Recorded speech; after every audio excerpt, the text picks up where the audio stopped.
What's cracking, everybody? Dom here from Lensprotogo and Lens Rentals.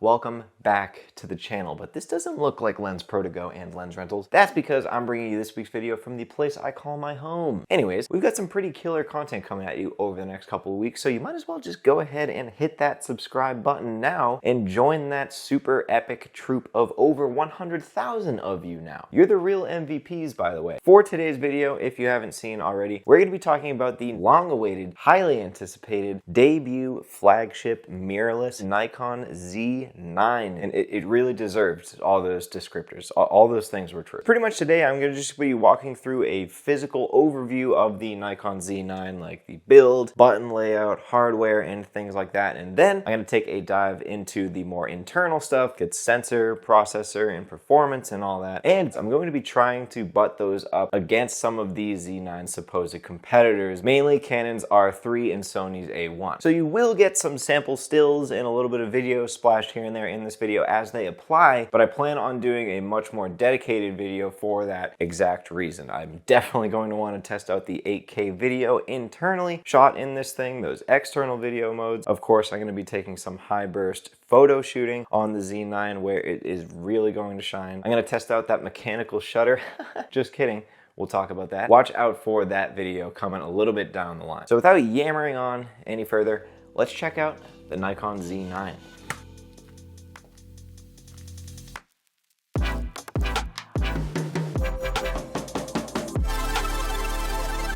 Okay, pretty much first just gonna talk about the build, the size, and the weight, and the grips, like sort of all at once. They definitely went the flagship route with this and gave it like the full extended size that would pretty much boil out to being like a bulky Z7 with the battery extension. I'm definitely noticing they went for like a sleek, linear, almost geometric design with not as much of the curved, smooth, rounded edges that you would have seen on the D4 or the D3. It definitely looks like a newer era D3, 4, or 5. So size, pretty much as expected. Now, as for the weight, I can definitely tell this is going to be a well-discussed subject about the Z9, but it is heavy. I'm going to reference Canon's R3, which isn't technically their flagship mirrorless. It's kind of like a precursor, but they went a super lightweight direction with that thing. So before we talk about performance or anything like that, I literally think it was a choice for Nikon to make this camera this heavy. But I know there's some weirdos out there that like a heavy camera. Maybe they feel more confident in its durability, or they just feel more confident in their calf strength. I don't know, but I had a lot better time shooting on this much more reasonable 14 to 30. With that being said though, the grip on the Z9 is perhaps the best grip on a camera I have ever experienced. For me anyways, it's just extremely form-fitting to my hands. No matter how I grip it in the regular grip or portrait, my hand just has so much space. My fingers fit into this crevice of the body really, really well. This thing is going absolutely nowhere. And I'm also not worried I'm hitting any accidental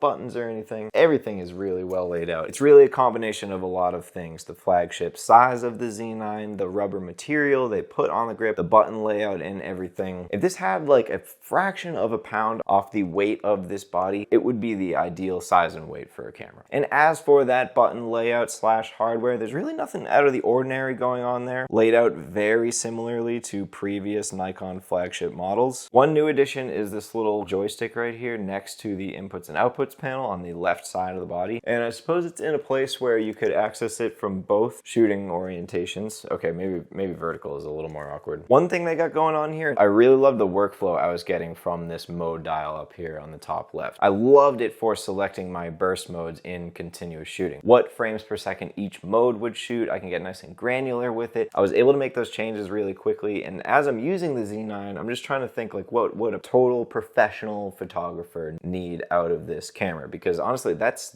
not me. Okay, last couple hardware notes. Like I mentioned, it has that portrait shooting mode hardware right here with the locking collar. It also has a dedicated ISO button, although I'm pretty sure that's assignable. You also get a Kensington lock mount down here, which is a very professional trait. Again, putting the vast real estate of this camera body to use. I'd say otherwise about build, design, and stuff is that media door was a little hard to open. It might just be on this model. I couldn't find myself doing this with one hand very easily. Of course, as I try to do it on camera, I'm doing it perfectly. Okay, and last build note, and I definitely had to finish off on a big one here, but the Z9 went for this very angle tilting design on the screen, which I just wrapped up talking about on the Fuji, there it is, which I just wrapped up talking about on the Fuji X-T5. They're actually super similar screen designs there, where it does do like a 2-angle sort of tilt there. Pretty much identical thing going on with the Z9, but I will say that the Z9 executed this a little bit better. That LCD can actually pan like a full 90 degrees. First of all, like, look at all that hardware. Anyways, if you're not gonna give this thing the fully articulating screen, I'm not sure that this is the answer. I mean, that flips up a decent bit, and this matters less and less for like a flagship photo camera, but it's not gonna flip out in front face either, which can have its photo uses too. The LCD,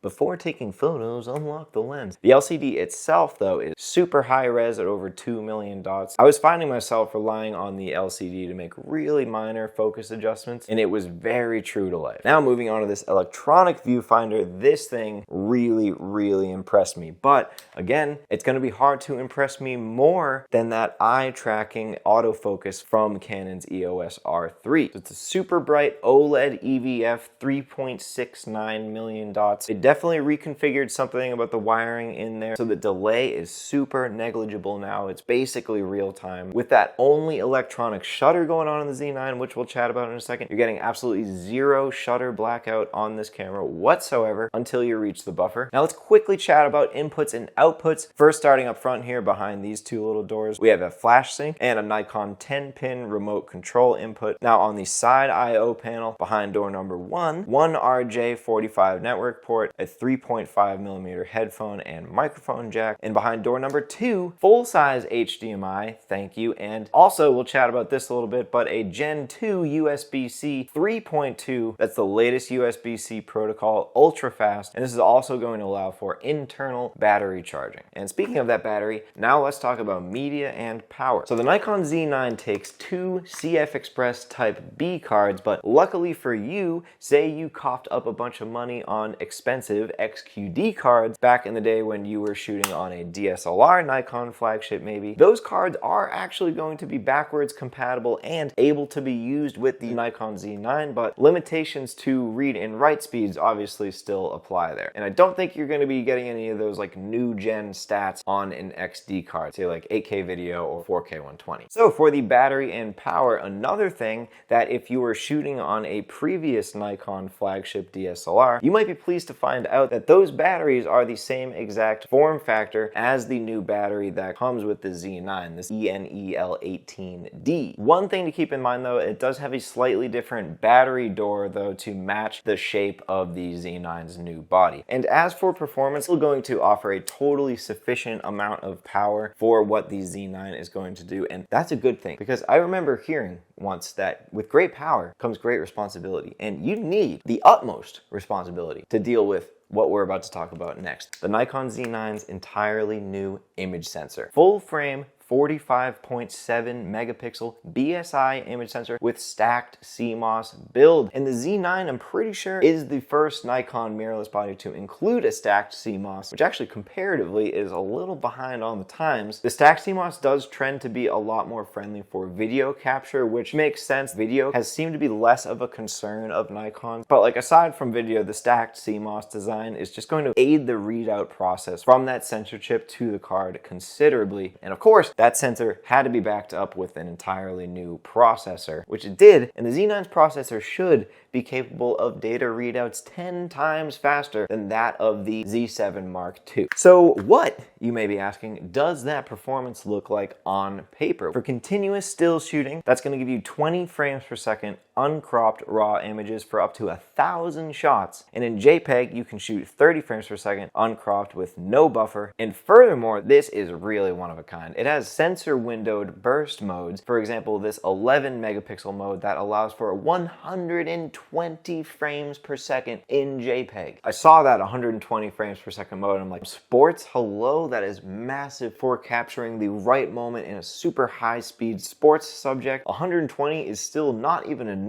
for a golf swing. Not even golf swings as high speed and elegant as those of my friend Eric and I. I am really starting to get the impression that the Z9 is a camera that is prepared for any shooting scenario, photo or video. And this little added bit affirms that even more. Nikon programmed in a pre-release capture function, so with a half press of the shutter button, that will actually shoot up to 1 second's worth of continuous shooting before you even fully press the shutter down. It is just so overwhelmingly obvious that Nikon had the seasoned photo professional with high photo demands on their mind when they rolled out the Z9, 100%. And with all that being said, as impressed with the Z9 as I am already, video being that long-awaited Nikon flagship mirrorless camera, I think they found it to be really imperative to give it some of those heavy-hitting video stats like we've already seen from Sony's A1 and like we saw in Canon's EOS R3 and R5, which don't even technically hold that flagship title. So let's talk about what the Z9 is going to give us in motion. So before we crunch any numbers, actually what is perhaps the most insane thing is the Z9 is going to do like 98% of the stuff it can do in video internally to that CF Express card. After the camera's version 2.0 update, that included support for internal ProRes RAW shooting, as well as this 12-bit 8.3K RAW video mode in Nikon's new RAW format, NRAW. Uses Nikon's N-Log gamma curve. Additionally, full-frame 4K modes up to 120 frames per second. Incredible 4K modes oversampling from the full 8K sensor up to 60 frames per second. Again, all internally. For that all to be happening under this one roof, those stats are butting up with cinema cameras. Other of those NRAW video modes include a 4.1K up to 120 frames per second and a 5.3K up to 60 frames per second with the DX 1.5 times crop. Well, I absolutely have to link to this article on photographylife.com where they made this absolutely amazing, all-encompassing, color-coded, fully updated chart listing out every single type of video mode you can take on the Z9. Absolutely bravo for that one. That whole article is worth checking out. A few things I have to mention before we sort of wrap up. I was also very impressed with the Z9's stabilization. Honestly, at this weight, that's going to kind of do some stabilization in and of itself while you're hand-holding, but the 5-axis stabilization on the Z9 is so fluid. Again, up there with some of the best I've ever experienced. So I don't really want to be like sensational, but it is really impressive. Okay, and I just have a few last notes on connectivity. So, like I said, this next-gen USB-C on the input-output panel here is going to be absolutely wonderful for fast data transfers or charging the battery internally. Could be used instead of or in pair with this bulky RJ45 network port here. I'm just loving how pro all of these inputs and outputs are. Don't give me a micro HDMI. And over the airwaves, the Z9 uses GNSS location information for geotagging. Additionally, it offers Bluetooth 2.0,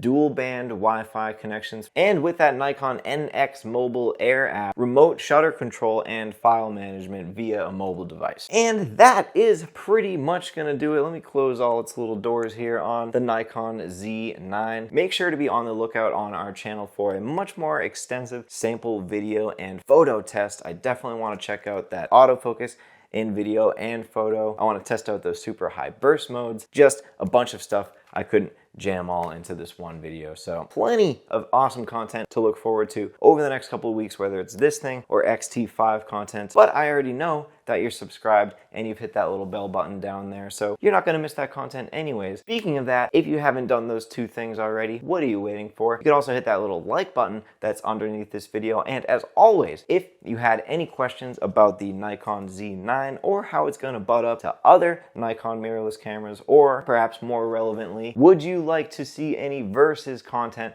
between the Sony A1, the Canon EOS R3, and the Nikon Z9? It's not necessarily like a flagship versus, but it's all we got right now. So let me know in the comment section on what else you're gonna want to see from the Nikon Z9. Keep it real, people, and we'll see you in the next one.